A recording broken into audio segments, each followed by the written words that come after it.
Woman here, and are you still not subscribed to Matt's channel? Well, if you're not, hit the subscribe button because he's giving out free picks each and every week. Hope you have a good rest of your day. UFC Louisville, Imavov versus Cannonier on the road for a fight night card, which is something we like to see, right? Let's get away from the UFC Apex as much as possible. Seems like they are trying to do that. We get the bigger cage, we get the fans. Pretty sure also the fighters enjoy the road over the UFC Apex. I'll look at the main card like usual, provide free picks, leans, price talk, and more. Systemsportscapping.com or link.me/systemcapping. We got packages over there, client packages. We got resume, we got records, we got client comments over the years, and much more. Go give that a look. We got a busy time coming out. We got the Euro Cup coming out. Look out for my Euro Cup video. It is coming out tomorrow. So look out for that. We're busy also with the UFC, PGA, and of course the NFL is coming up. Available on audio and video. This might be the last time you're going to see me on video in this set, in this office. I'm doing upgrades. I know the picture may not be the best right now, but we're going to have upgrades to the video and hopefully the audio as well within the next month. So look out for that. If you're listening or watching, please like, comment, share. It does help me out a ton. Let's do a UFC 302 recap. And yes, it's another perfect card for myself and clients, guys. This run's starting to get ridiculous. 4-0 card for clients, and the run continues in the pay-per-view market. 21-2 pay-per-view run, guys. 91% for the last 5 have been perfect cards. And keep in mind, guys, this is average line plus money, right? These aren't big favorites. Minus 200, minus 300. No one cares if you're picking those. And if you're betting those straight, you're doing it wrong. So keep that in mind. Average line plus money. This is one of my best runs documented ever in system capping history. We have a lot of good runs over the years. This is probably one of the best, mainly also due to the plus money. Islam continues his greatness, right? Kind of had no doubt about it. Now, I do give Dustin some credit. He did fight a little better than expected, and mainly in the takedown defense. Takedown defense was good. He obviously was trading with Gamrot a lot, and it paid off. You know, at the end of the day, he still lost because of the takedown defense, right? He got submitted at the end of the day, and I did mention if you're going to bet the fight, take Islam by finish, by submission. That's how he should end the fight, and that's how he did. It took him some time, right? Took it in the 5th round. I played him by finish with Strickland, so I got that around even money. And he was able to not disappoint there. Even though it did take a little longer than expected. You know, just hats off to Dustin. If this is his last fight, you know, hats off to the guy. One of my favorite fighters to watch. Grew up watching the guy. And I don't think he's done. I think he could still fight. Obviously, he just showed he went almost 5 rounds with Islam Makhachev, who is the pound-for-pound best fighter in my eyes. John Jones just hasn't been as active. So, hey, hats off to Poirier. If it is his last one, big shout-out to you. Much respect to Poirier. I do expect him to be back, maybe for like a big fight or something. Get paid, right? Even though he says that he doesn't need to get that big fight, but I do expect him back. Interesting to see what's next for Islam. Should be Arman Tsarukyan. Strickland and Costa, just a terrible fight, right? Costa backed up the whole fight. I'm still shocked some judge gave Costa the fight. He was backing up the whole fight, and he only landed some good leg kicks at times. That's it.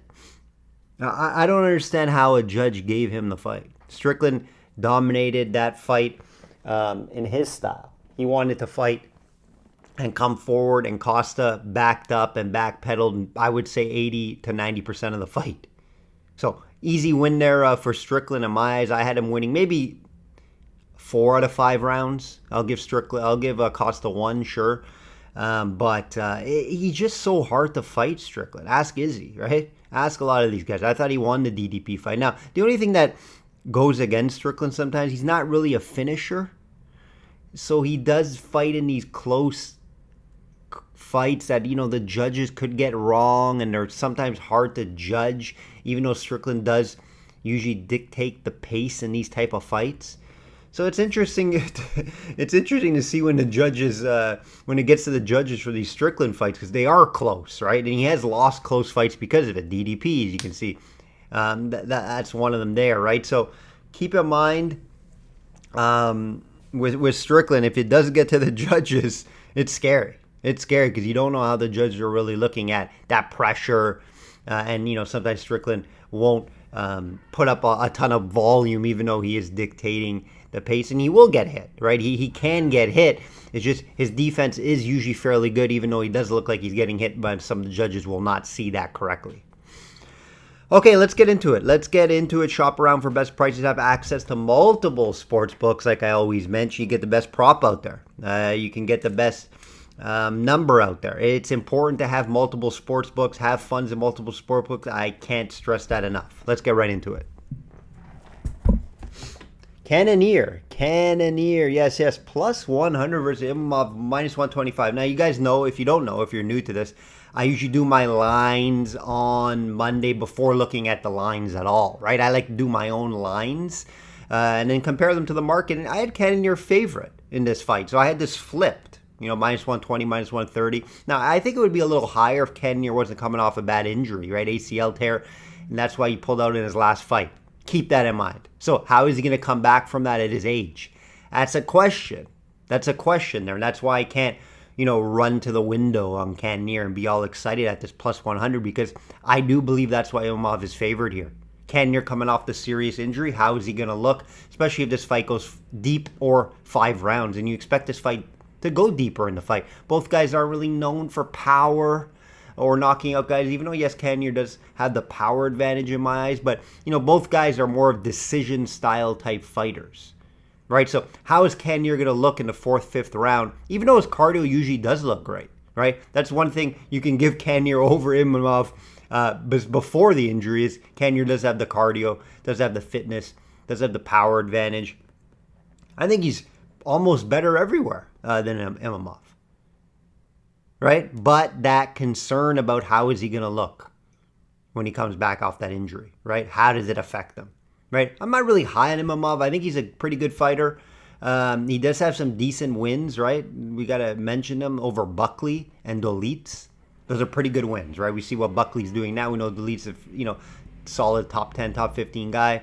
On paper, though, Jared has the better resume, right? He's fought the better guys. We all know that. And he's proven he can go 5 rounds in fights before. When I look at the stats between these two, it's very even. Like there's not much of a difference. We do expect this fight to play out on the feet for the most part. Neither guy really wrestles. And if you look at it, the volume's fairly the same, accuracy's fairly the same. Imavov does have the better defense at 76%. That'll be interesting to see if that plays out and is a factor here in this fight. But I do expect this fight to play out on the feet for the most part. Most likely this fight should go deep in the fight or all 5 rounds, just due to their fighting style. Like I said, no submission threat from either guys. And that would be shocking if we see that. It's going to be more, can someone KO the other guy or TKO the guy on the feet?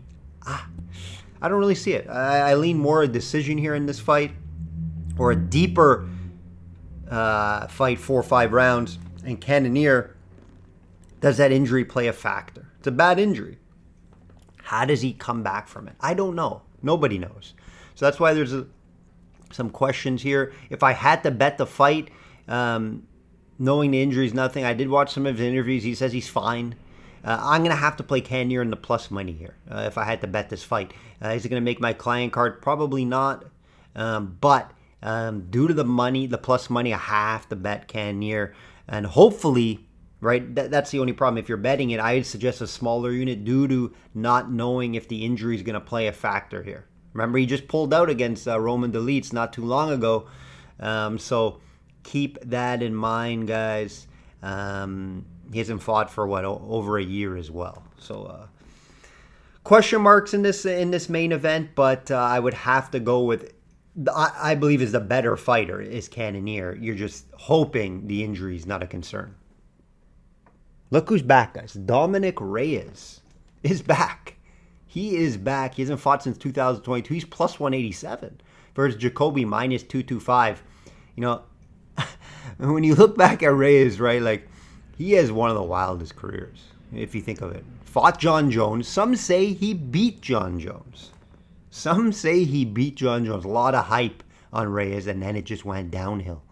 It went downhill, and it was ugly, guys. Lost to Jan, Polish Power, finished him. Yuri beat him up badly for a couple rounds, finished him, and then Spann knocked him out. So 3 straight knockouts on his resume. His chin is gone. It's tough to see. I thought he might not come back, to be honest. But hats off to him. He has the potential, right? Great on the feet. I like to see he moves well, very athletic. It's going to be interesting to see how this fight plays out and how he returns, Reyes, because you know that he's been grinding, he trains hard. It just, is that chin still there? Now, against Jacoby's not really a huge hitter. He's more of a point fighter, kickboxing style fighter. So I do think that Reyes should be okay from a big shots per perspective, and the chin should be okay. So I do think, there is some intrigue there at plus 187, however you're taking a big chance, right? How much does he have left, Reyes? Is that chin really gone, right? Obviously, Reyes has the resume advantage here. No question about that. It's just, how is he going to return? How is that chin going to hold up? That's what you're betting on here.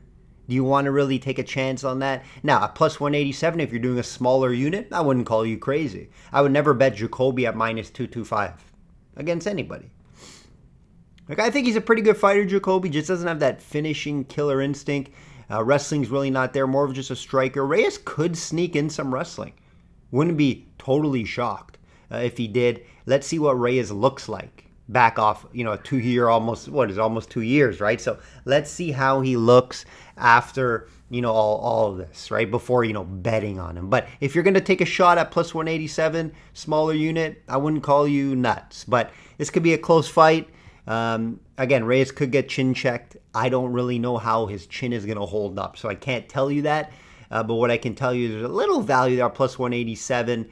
It's just a lot of unknowns on how he's going to return. So me, I like to wait and see.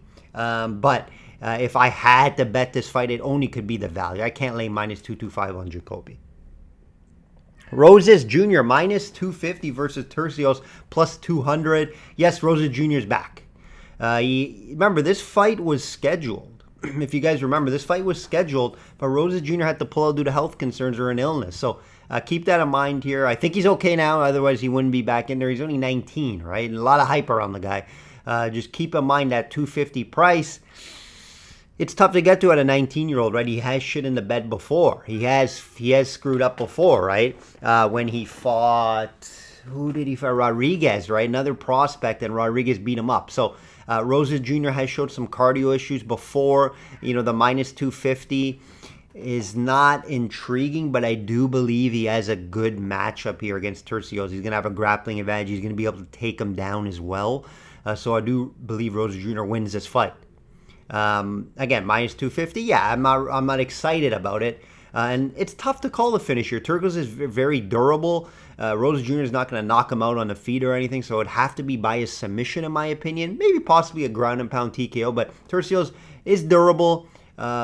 Very crafty. I don't really think he's highly skilled set. He doesn't have a highly skilled set anywhere, but I do believe, has fairly good defense, can move well, but he can't be taken down. So I do think Roses Jr. will take advantage of him there. I do believe he wins this fight. Tercios, here's the key stat here, right? 46% takedown defense from Tercios, guys. Right? Roses averages almost 4 takedowns a fight. Do the math there. I think that's where this fight plays out. Tercios doesn't have that power on the feet to hurt Roses Jr.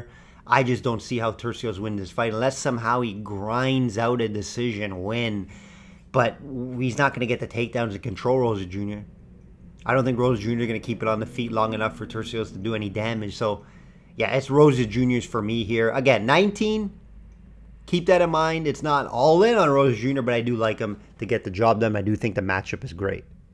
Ferreira minus 275 versus Stolfus plus 225. Big price here on Ferreira, a guy that mainly just a one-round fighter of what we've seen, right? I do believe he should win the fight, but you're backing on him most likely to finish Stolfus. I had this fight more at like minus 150, minus 175 when doing my own lines. Ferreira, if he doesn't hurt Stolfus early, it's advantage Stolfus, right? We haven't seen Ferreira deeper into a fight. Ferreira's a big puncher. All his first round finishes are in the UFC. He's only been one round for the past years, right? Stolfus has been able to prolong fights. If he can prolong this fight, he has a chance to win this fight. Maybe try to get this fight down on the ground. He'll just have to avoid the big power early, right? If you're going to bet Ferreira, bet him by finish, even though the line still sucks by finish because he's favored heavily to win by finish. But I do believe he finds a finish if he's going to win this fight. I don't think he wins a prolonged decision here. I do believe there's value here at this price on Stolfus. Am I in the business of betting Stolfus at plus money? No, it's not a business you want to be in. But it's just a fight I would pass on personally. Just like the next fight. The next fight's even uglier than this one, to be honest, guys. But there is value here with Stolfus plus 225. Ferreira, if you're going to bet him by finish. Hard to see this one going 3 rounds. If it does go 3 rounds of decision, expect Stolfus to get his hand raised, and you're going to cash on a nice plus 225 ticket here. Marquez minus 138 versus Reis plus 110. Ugly one here, guys. Not sure why this is on the main card. I see much better fights on the prelims, but I guess you want to even it out at times, right? Marquez, we know him, right? Always injured. He has health issues. Marquez obviously does have the better resume. He's fought the better guys, right? Reis is young. He's young in his career. Lost his opening fight. Lost his debut fight. Got slammed, actually, by Cody Brundage. I don't think we have to worry about that from Marquez. It's just I can't lay a price ever on Marquez, right? So you're going to give me the younger fighter here with Reis. Only way I can look. I can't look any other way.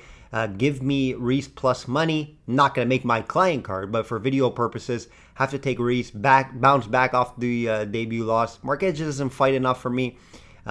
Just don't like his style either. I think Reis bounces back and gets a win here. Plus 110, not a terrible price.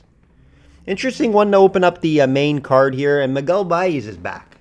So much hype around the guy, but I do believe they rushed him too soon, right? Flashy style, good style, I like watching him fight. 3 straight losses, though, for Miguel. And last 2 by finishes against Chaos Williams and Falalo. Falalo's a tough loss, guys.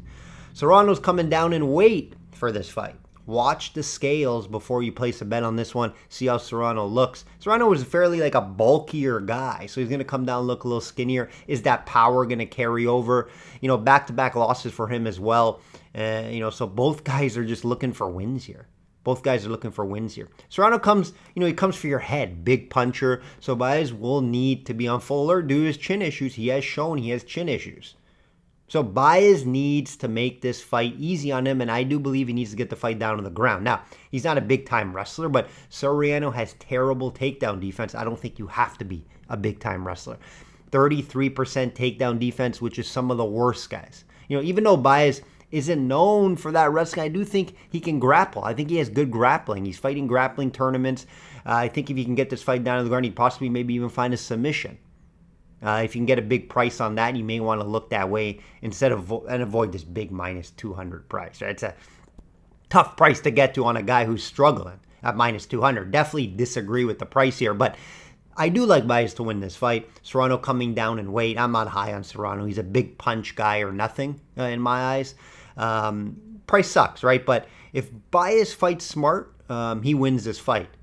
And in my eyes, Serrano only wins this fight by catching Baez early in the fight with a big shot. Possible because we have seen it before, right? So I can't rule that out on Baez. But Baez is just that guy that I do believe they pushed him a little too soon. And I do think he can bounce back here. I think he's in his prime, so I think he's 30, 31 years old. I do think he should go to more of a grappling-based style, even though he does have some decent striking. It's just his chin is not there. His chin is not there, and he has shown that time and time again. So if you're going to bet Baez at minus 200, it's tough to bet on a straight, maybe 2-fight parlay option. It could make my card. There is some risk, though. It's not a high unit bet for me if I bet Baez at minus 200. And I said, if you can get like some sort of submission prop at a high price, you may want to take a look at that. We had a nice one last week. Who did I hit? Kevin Holland. I hit Kevin Holland last week plus 260. on a submission prop. The submission path was there. I think Baez has a shot there if he can get this fight down to the ground. And we know Soriano's 33% takedown defense. He could get it there. That will do it, guys. That will do it. Another card in the books. Look out for my Euro Cup video. It'll be coming out soon. We'll be in the new studio soon as well. Looking forward to that. And enjoy this card this weekend in Louisville, Kentucky. Like I always say, bet smart and know your limits. Take care.